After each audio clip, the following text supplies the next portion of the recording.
मेरी कौम समझती है कि मौलवी जितना गरीब रहे उतना ही अच्छा। एक आलिम अगर मेहनत करके गलती से मोटरसाइकिल खरीद लिया तो आंखों पे चढ़ता। एक इदारा, एक तहरीक, एक तंजीम अपनी नस्लों के मुस्तकबिल के लिए जूझ रही, लड़ रही, और जिनके लिए ये तहरीक, ये तंजीम लड़ रही है वो अभी नशे में है। बलियावी वो नहीं है कि आपको जन्नत की चाबी दे दे, आप मुस्कुराते घर लेके जाइए। मैं तो उन इस्लामी माफियाओं को ढूंढ रहा हूं जिनकी अपनी जन्नत की गारंटी नहीं, लेकिन जमीन का टुकड़ा समझ के प्लाट की तरफ बेच रहे हैं।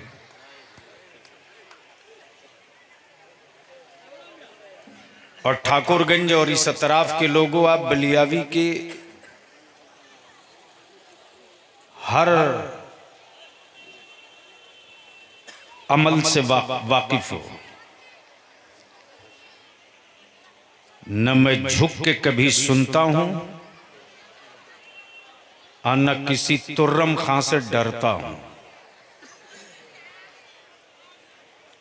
इसलिए आज थोड़ी कड़वी गुफ्तगू होगी।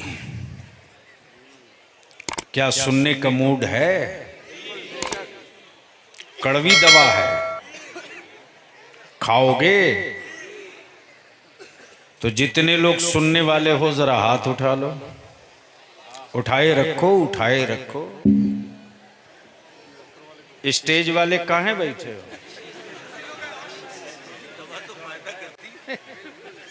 उठाए रखो इतनी जल्दी सिलेंडर। दोनों हाथ मुट्ठी बांध के उठाओ। सिर्फ पंजा उठाओगे तो लोग बोलेंगे ये किसी का प्रचार हो गया। अब मुट्ठी बांध के उठाओगे तो तुम्हारी ताकत और इत्तेहाद का ऐलान होगा। तो इसलिए मेरे साथ बावाज़े बुलंद मदीने की सरकार को आवाज दो, और आप भी बोलो, मैं भी बोलूं, तुम भी सदा दो, मैं भी सदा दूं। लब्बैक या रसूल अल्लाह। आवाज बुलंद कर अगर नबी का सच्चा आशिक है तो। लब्बैक या रसूल अल्लाह, लब्बैक या रसूल अल्लाह। वही आवाज बुलंद कर। लब्बैक या रसूल अल्लाह, अल्लाहुम्मा लब्बैक या रसूल अल्लाह। इस नारे को अपनी औलादों की घुट्टी में पिला के रखना। ये नारा मैदाने जंग में भी काम आएगा, मैदाने कयामत में भी काम आएगा। बेशक बेशक हक है। हजरत बाद में मोबाइल पढ़ लेना, अभी बलिया भी पढ़ लो। हक है। रईसुल कलम का पाला हुआ ये दुबला पतला मौलवी, जिसको मोदी भी पढ़ रहे हैं, नीतीश जी भी पढ़ रहे हैं, सब पढ़ रहे हैं, लेकिन अब तक ये समझ में नहीं आ रहा है। आएगा। इस वक्त मेंबर शरीफ पर मेरे अजीज भी, बरादर भी, अब क्या करोगे? वो बैठ नहीं सकता, खड़ा होने की बीमारी है, तो क्या करोगे? बैठ जाइए भाई, बैठ जाइए। बड़ा करम, जो सुनने वाले उनको सुनने के लिए आगे बढ़ जाइए। कोई अगर बैठने चाहते हैं तो आगे आ जाइए। भैया आप छोड़ दीजिए, वो हम ही संभाल सकते हैं। और वो मेरी कौम मुझसे प्यार करती है, मेरा ही जवान मुझसे मोहब्बत करता है कि थप्पड़ मारता हूं फिर भी गले लगता है। और यही पूंजी दूसरे को नहीं मिलती है तो हसद में बेचारा जलते रहता है। शायरी इस्लाम बिरादर गिरामी,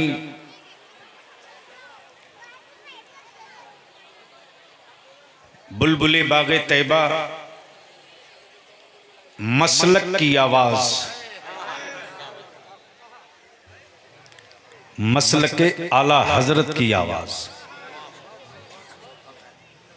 मुहिब्बे गिरामी असद इकबाल साहब तशरीफ ला चुके हैं और चूंकि पहले ही मैं बता चुका था कि मैं बहुत टाइम नहीं दे पाऊंगा, और सच ये है कि अगर जलसे की बात होती तो बलियावी किसी कीमत पर तारीख नहीं देता, और सच ये भी है कि मैं किशनगंज के उलमा से नाराज हूं। खुद को जिंदा रहना है ये आलिम की शान नहीं, जमात न मरने पावे इसके लिए जिंदा रहना ये आलिम की शान है। तो थोड़ी देर की गुफ्तगू सुनने का मूड होए तो बावाज़े बुलंद दुरूद शरीफ पढ़ लो। अल्लाहुम्मा सल्ली अला सय्यदिना मौलाना मुहम्मदिन बारिक वसल्लिम सल्लु अलैहि सलातुम व सलामन अलैका या रसूल अल्लाह। मैं सिर्फ 3 बातें अर्ज करने के लिए खड़ा हूं।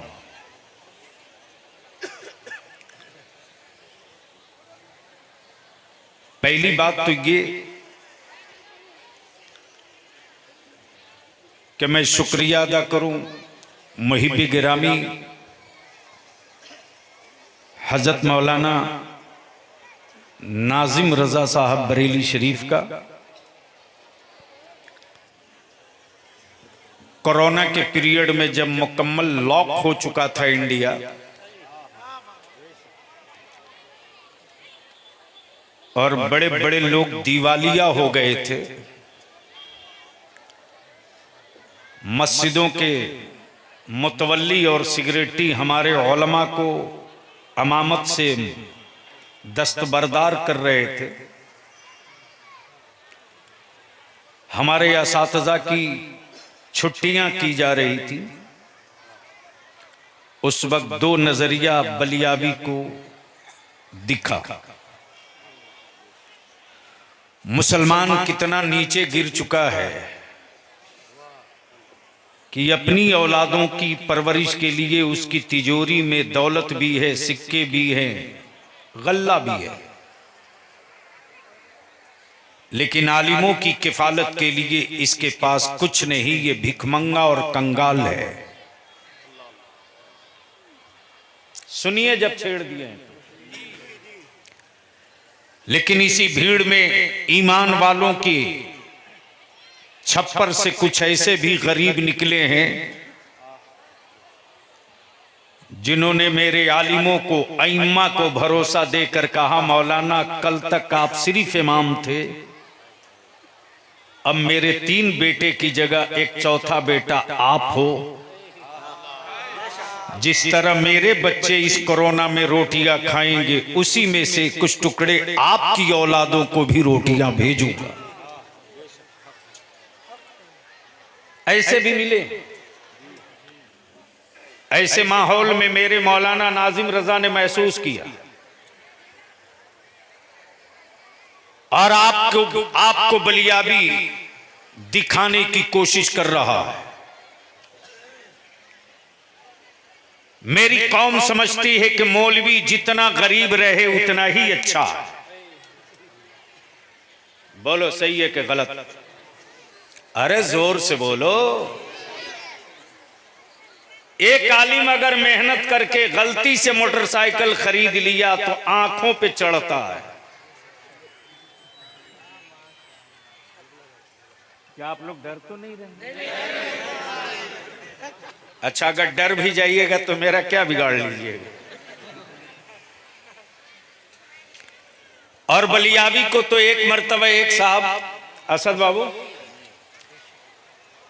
स्कॉर्पियो पर देखे तो बोले, आप हर 2 साल के बाद स्कॉर्पियो बदलते हैं? मैंने कहा अल्हम्दुलिल्लाह, वक्त आएगा तो हर साल बदल दूंगा।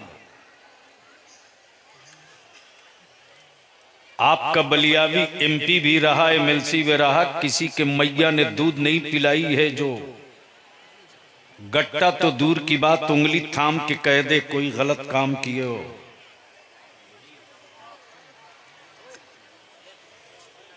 प्लीज ऐसा नहीं करो। आज बलियावी सिर्फ दो बात करने के लिए खड़ा है।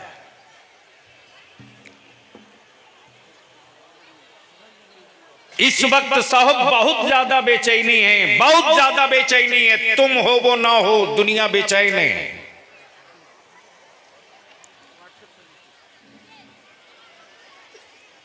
और इस बेचैनी की वजह इस्लाम है। पूरी दुनिया का कुफ्र इस्लाम से लड़ रहा है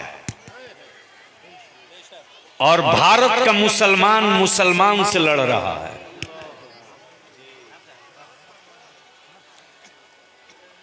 पूरी दुनिया के आलिम जाहिलों से लड़ रहे हैं कि पढ़ो,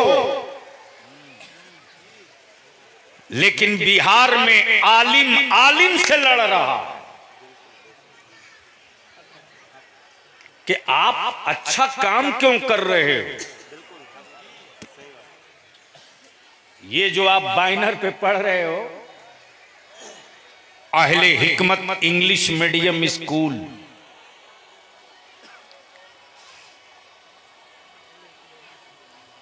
ये स्कूल नहीं है, मिशन है।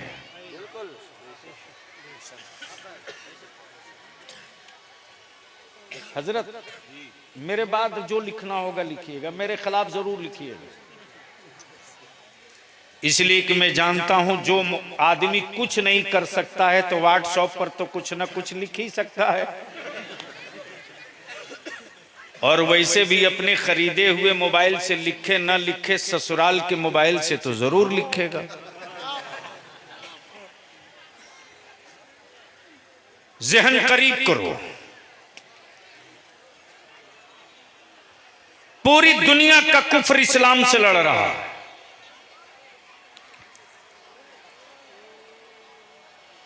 इस्लाम ही एक तन्हा मजहब है जिससे सबको दुश्मनी है। यहूदियत इस्लाम से लड़े, नसरानियत इस्लाम से लड़े, क्रिश्चियनिटी इस्लाम से लड़े, बुद्धिज्म इस्लाम से लड़े, सिखिज्म इस्लाम से लड़े, दहरियत इस्लाम से लड़े, नेचरियत इस्लाम से लड़े, सुलह कुल्लियत इस्लाम से लड़े। तन्हा इस्लाम है, सब उसी से लड़ रहे हैं। तवज्जो चाहूंगा अहले स्टेज, अगर स्टेज वाले बोले तो आप भी बोल लेना, ये ना बोले तो इन्ना लिल्ला पढ़ लेना। इसलिए कि मैं जानता हूं मेरे जलसों का मेयार इतना घटिया नहीं, बाजारू हो चुका है कि अब तो जलसे किए जा रहे हैं टाइम पास के लिए। और माफ करना, जब यूट्यूब की कोख से निकला हुआ शायर मुकर्रिर बुलाओगे तो बाजार की तो गुफ्तगू होगी, अहमद मुख्तार की गुफ्तगू नहीं होगी। तुम्हारी दिलबस्तगी की गुफ्तगू तो होगी, तुम्हारी नस्लों की गुफ्तगू नहीं होगी। तुम्हारे बच्चों को अकीदत की भट्टी में झोंकने की बात होगी। भारत में ईमान के साथ जीने की जरूरत पे गुफ्तगू नहीं होगी। तब बलियाबी कहता है, मेरे अजीज, हम अपने आलिमों से भी कहेंगे, किसी हजरत के जुब्बा और दस्तार के रोब में मत आइए, मत आइए, मरूब मत होइए। किसी का जुब्बा और दस्तार और टोपी का साइज 3 मंजिला हो सकता, हुआ करे, रहे, कोई फर्क नहीं। आपका इल्म अगर मजबूत है और आपका मसलक इमाम अहमद रजा का है तो आप छाती फाड़ के मैदान में उतरो। इसलिए कि पूरी दुनिया का कुफ्र इस्लाम से लड़ता रहा और पूरी दुनिया के फिरके वाले बरेली के इमाम मोहम्मद रजा से लड़ते रहे, न इस्लाम हार माना है न इमाम मोहम्मद रजा हार। सुभान अल्लाह। नारे तकबीर, नारे रिसालत, मसलके आला हजरत, तालीमी बेदारी कॉन्फ्रेंस। बार बार बोल रहा हूं, इको हटाओ। ये 2 बार समझा दिया, तीसरी मर्तबा मैं नहीं समझाता हूं।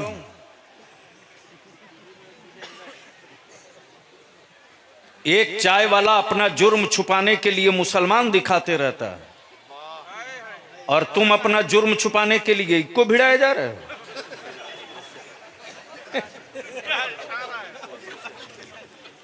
बोल दो झूम कर, अरे डरता नहीं तो बोल। ये जो खड़े हैं ये कब कब बोलेंगे?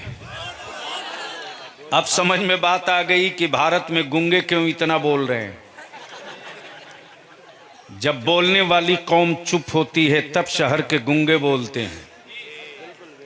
फलस्तीन में बैतुल मुकद्दस की जंग लड़ने वाले मुट्ठी भर बोल पड़े तो आज अमेरिका बाप बाप बोल रहा है।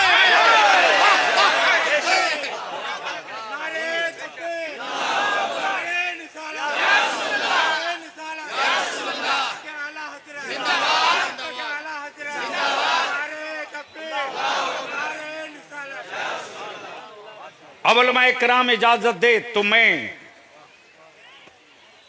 ईमान वाले के किताबे इश्क से एक वजीफे इश्क निकाल दूं। तवज्जो चाहूं, तवज्जो चाहूं। और ये तो दुनिया जानती है मेरे खिलाफ जितना बकवास करती है करते रहे, लेकिन ये भी मैं जानता हूं जिनके पैजामे का साइज गड़बड़ है वो भी बगैर बरेली के इमाम मोहम्मद रजा के अपना काम नहीं चला पाते।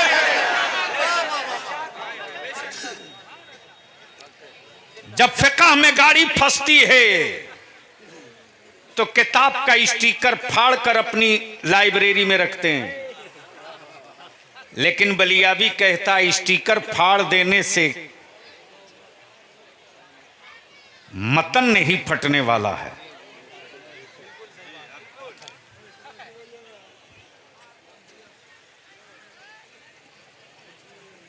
प्लीज भाई साहब,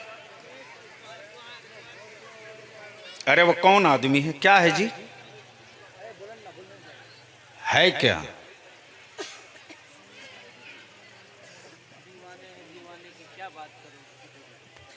दीवाना रहे तब ना, तो बावला है।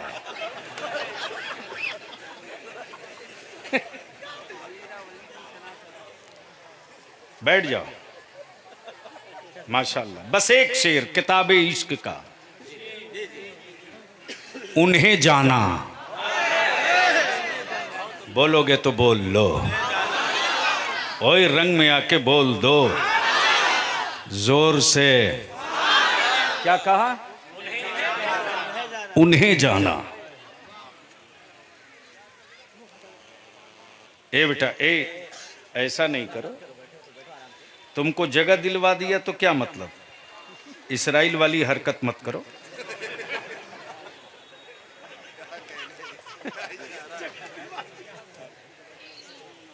झूम के बोल लो या रसूल अल्लाह। पहले स्टेज की तवज्जो चाहो।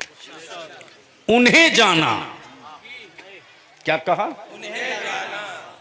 उन्हें जाना। काबे की कुंजी रखने वाले को नहीं जाना, जाने काबा को जाना। तवज्जो चाहो। उन्हें जाना। बस यहीं से गुफ्तगू शुरू है। क्या कहा? उन्हें जाना। जमीन रब की, बनाया रब, बसें लोग, पानी रब का, अता करे रब, पिए लोग, आसमान रब का, दिखे चांद, रोशनी ले सब, तारे रब ने बनाए, उजाले सब ले, उजाले सब ले, हवाएं रब की, सांसें सब ले, वजूद मेरा खालिक रब, भूख मेरी राज़िक रब, जरूरत मेरी पूरी रब करे, जिस्म मेरा ठंड हमें लगे लिबास रब का। तवज्जो चाहो, जमीन तो बन गई, बताने वाला नहीं था इसका मालिक कौन है, इसका खालिक कौन है। और ठाकुरगंज किशनगंज वालों, अपनी औलादों को डराओ मत। डिग्री होल्डर कुछ लोगों ने सुपारी ले रखा है मेरे बच्चों को डराने का। ताबीज बेचने वाले भूत से डरा रहे हैं, और पढ़े लिखे राजनीति करने वाले जिनकी शक्लें न देखने के लायक हो उनसे डरा रहे हैं। तुम्हारे बलियावी ने दिल्ली के सत्ता की ताबूत में कील ठोक कर कहा, सबसे पंगा लेना, मुस्तफा के आशिकों से पंगा मत लेना। तवज्जो चाहूं, अरे सुनो, इससे पंगा मत लेना, ये सोया है सोने दो, अगर जग गया तो इसको सुलाना आसान नहीं है। और दुनिया का कुफ्र मुसलमान से नहीं इस्लाम से डर रहा। तवज्जो चाहूं, दिल लगावेंगे तो बात कर लूंगा, अगर स्टेज वाले डर नहीं रहे हैं तो बोलें, बेफिक्र होके बोलो बोलो बोलो बोलो। दुनिया का कुफ्र मुसलमान से नहीं इस्लाम से डर रहा। और माफ करना, मुसलमानों का मोहल्ला बड़ा हो ये कागज में तो दिख जाता है, लेकिन ईमान वाले कितने हैं इसका अंदाजा बहुत आसान नहीं है, बहुत आसान नहीं है। मुसलमान कहलाना आसान है, मुसलमान हो के जिंदा रह के मरना ये आसान नहीं है। तवज्जो चाहो, तवज्जो चाहो। पूरी दुनिया का कुफ्र इस्लाम से डर रहा। वो तेरे बेटों की सेहत से नहीं, तेरी आबादी से नहीं, तेरे खानदान तेरी तिजोरी से नहीं, तेरे जिस्म तेरी हड्डियों से नहीं, इस्लाम से डर रहा। इसलिए कि कुफ्र को पता है कि जब पूरी दुनिया एक तरफ थी और 313 सिर्फ एक तरफ थे। तवज्जो चाहो, तवज्जो चाहो। 313 सिर्फ, बोलो डर नहीं रहे तो जोर से, जोर से, मोहब्बत से। सिर्फ 313 एक तरफ थे। खंजर नहीं था, AK-47 नहीं था, AK-47 नहीं था, मिसाइल बम बारूद नहीं थे, लश्कर भी कोई नहीं था। आखिर वो कौन सी ताकत थी जिस ताकत की वजह से कुफ्र को पसपा होना पड़ा? तो आज काफिर के कलेजे से यही आवाज निकलती है कि तादाद 313 जरूर थी, लेकिन 313 की नजरों के सामने काफिरों का बड़ा लश्कर नहीं था, मदीने का मुस्तफा था। नारे तकबीर, नारे रिसालत, मसलके आला। ये ऊपर से पार कर गया, इसलिए कि रवायतें पढ़ने वालों को नुक्ते समझ में नहीं आते। जहन को थोड़ा सा करीब कर लो। देखा मौलाना नाजिम साहब ने उसी कोरोना पीरियड में मेरे आलिम ने तय कर लिया